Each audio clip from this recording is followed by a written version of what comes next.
Hello everyone, management मंत्रा के इस video में आप पढ़ेंगे role of information technology in retailing, या बोला जाए तो आईटी इन रिटेलिंग। तो नेक्स्ट आप देखते हैं कि क्या रोल होता है आईटी का रिटेल के अंदर और फिर इसके एडवांटेजेस और डिसएडवांटेजेस। तो फर्स्ट है why IT is required in retail. तो फर्स्ट है सप्लाई चेन इंप्रूवमेंट, कि आपका जो सप्लाई चेन सिस्टम है आप उसमें इंप्रूवमेंट कर सकें। अब ज्यादा टेक्नोलॉजी का यूज करेंगे तो ज्यादा फास्ट होगा, लोग देख सकते हैं कि उनका पार्सल कहाँ तक डिलीवर हुआ है, वो ट्रैक कर सकते हैं कितने टाइम में उनको मिलने वाला है। सेकंड आता है improve the accuracy of demand forecast and production plan. ये हेल्प करता है कि आप इम्प्रूव कर सकते हैं कि आप डिमांड की फोरकास्टिंग कैसे करेंगे और आपके प्रोडक्शन के प्लान को कैसे बनाएंगे। नेक्स्ट आता है reduce unsold inventory through online auction. ये जो आपकी इन्वेंट्री नहीं बिक रही थी, जो आपके प्रोडक्ट्स नहीं बिक रहे थे, उनको आप ऑनलाइन सेल में डाल सकते हैं और उसके थ्रू सेल कर सकते हैं। नेक्स्ट आता है इफिशिएंसी अक्रॉस बिजनेस फंक्शन। जो भी आपके बिजनेस के फंक्शन है उसमें इफिशिएंसी ला सकते हैं। नेक्स्ट आता है डेटा प्रोसेसिंग एंड एनालिसिस। जब भी आप ये सारी चीजें करते हैं आप डेटा को इजीली प्रोसेस कर सकते हैं, एनालाइज कर सकते हैं इंफॉर्मेशन टेक्नोलॉजी का यूज करके, क्योंकि उसमें आप टेक्निकली फॉर्मूलाज लगा के डेटा का एनालिसिस बहुत इजीली और फास्ट कर सकते हैं। नेक्स्ट आता है कस्टमर एक्सपीरियंस एंड लॉयल्टी। आप कस्टमर के एक्सपीरियंस को देख सकते हैं, उनकी लॉयल्टी को, मतलब किन लोगों ने कितनी बार आपके प्रोडक्ट को परचेस किया था। आप उनके पर्टिकुलर मोबाइल नंबर से उनका डेटा पूरा देख सकते हैं कि कौन कितने लोग आपके कस्टमर लॉयल हैं आपके प्रोडक्ट के लिए। नेक्स्ट आता है एडवर्टाइजिंग एंड प्रमोशन। ये आपकी हेल्प करते हैं कि आप ज्यादा अच्छे तरीके से आपके प्रोडक्ट को प्रमोट कर सकते हैं और एडवर्टीजमेंट कर सकते हैं। नेक्स्ट आता है मल्टी चैनल रिटेलिंग। आप आपके प्रोडक्ट को मल्टीपल चैनल्स के थ्रू सेल कर सकते हैं, इसलिए बहुत इंपॉर्टेंट होता है आईटी। नेक्स्ट आता है कि क्या एडवांटेजेस होते हैं आईटी के रिटेलिंग के अंदर।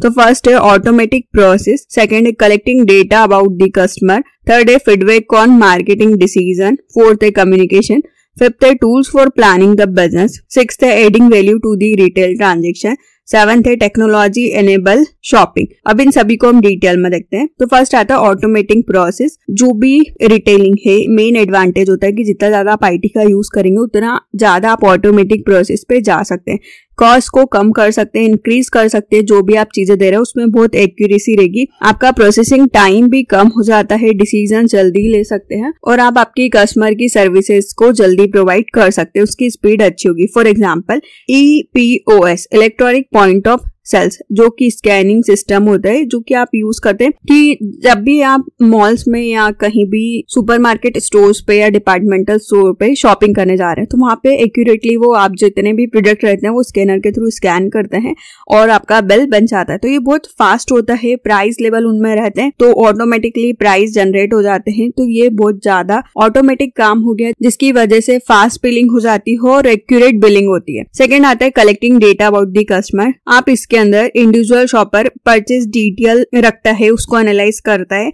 मतलब लोगों ने कितनी बार आपकी दुकान से परचेज किया आप उनको देख सकते हैं, उनके डेटा को पूरा रख सकते हैं। जो लोग ज्यादा शॉपिंग करते हैं आप उनके लिए लॉयल्टी कार्ड इशू कर सकते हैं, ट्रांजेक्शनल डेटा को दे सकते हैं, उनके कस्टमर बेस को देख सकते हैं। तो ये फैसिलिटी अवेलेबल रहती है कि क्या स्पेशल ऑफर है, किस टाइप के कस्टमर्स है। तो जो भी रिटेलर्स है वो मेल ऑर्डर कैटलॉग्स के थ्रू ऑर्डर कर सकते हैं, प्रीवियस ईयर में उन्होंने कितना ऑर्डर किया था। तो अगर आपके पास डेटा है तो जो भी आपके लॉयल कस्टमर है आप उनको हमेशा कैटलॉग सेंड कर सकते हैं और वो उसके थ्रू ऑर्डर कर सकते हैं। नेक्स्ट आता है फीडबैक ऑन मार्केटिंग डिसीजन। आप एनालाइज करते हैं इलेक्ट्रॉनिक पॉइंट ऑफ सेल्स के डेटा को, जो कि हेल्प करता है कि कैसे आप प्रमोशन करेंगे, प्राइसिंग करेंगे, नए प्रोडक्ट को लेके आएंगे, पैकेजिंग में क्या क्या चेंजेस करने हैं, तो पूरे मर्चेंडाइज में आपको क्या चेंज करना है, स्टोर के लेआउट में, कैटेगरी सेल्स में, कंप्यूटर के ब्रांड में, ग्रॉस प्रॉफिट सेल्स, आप ये सारे डेटा को ले सकते हैं और उसके अकॉर्डिंग मार्केटिंग के डिसीजंस को ले सकते हैं। ये आपकी हेल्प करता है कि आप इवेल्युएट कर सकते हैं प्रमोशन को, कैलकुलेट कर सकते हैं कस्टमर का प्राइस, उनका रिस्पॉन्स पर्टिकुलर सीजनल प्रोडक्ट के लिए, प्रिडिक्ट कर सकते हैं कि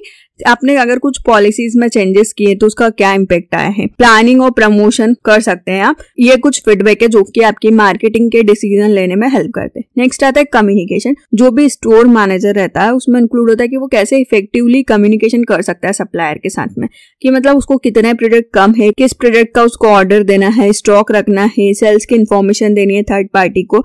तो ये इलेक्ट्रॉनिक कम्युनिकेशन के थ्रू बहुत इजी हो जाता है, बहुत फास्ट हो जाता है।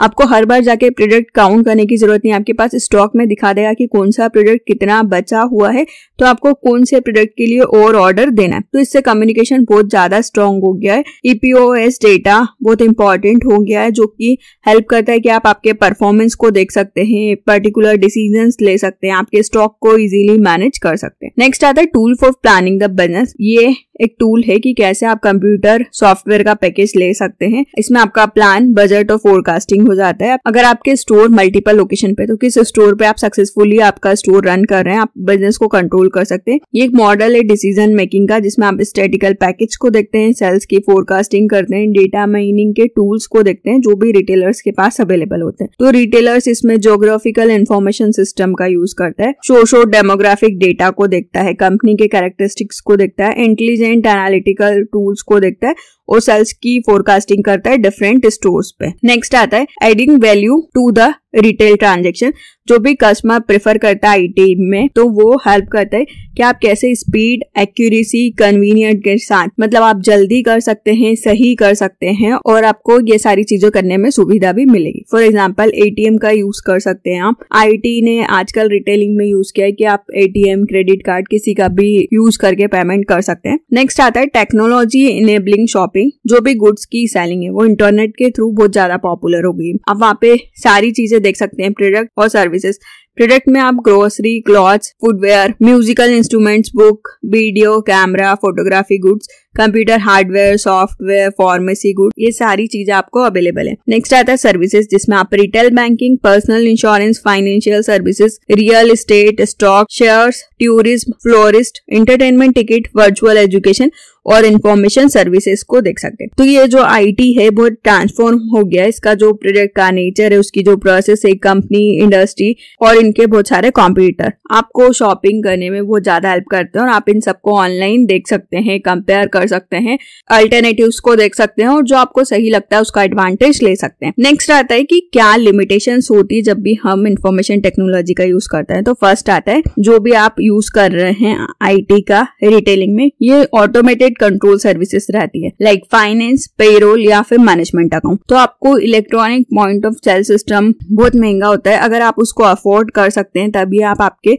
स्टोर्स पे इसको लगवा सकते हैं, इसका यूज कर सकते हैं। इसमें ज्यादा खर्चा आता है, इसको इंस्टॉल करवाना पड़ता है, इसको हमेशा आपको अपडेट करवाना पड़ेगा, रिन्यू करवाना पड़ता है। तो आपको देखना है कि क्या आप इसको अफोर्ड कर सकते हैं। नेक्स्ट आता है जो भी रिटेलिंग है, इसमें बहुत सारे प्रोडक्ट अवेलेबल होते हैं, तो आपको उन सबको हैंडल करना, उन सबको टेक्नोलॉजी पर मैनेज करना बहुत कॉम्प्लेक्स सिस्टम हो सकता है। नेक्स्ट आता है जो भी रिटेल स्टोर उसके स्टाफ है, उनके पास लिमिटेड नॉलेज होता है कंप्यूटर का।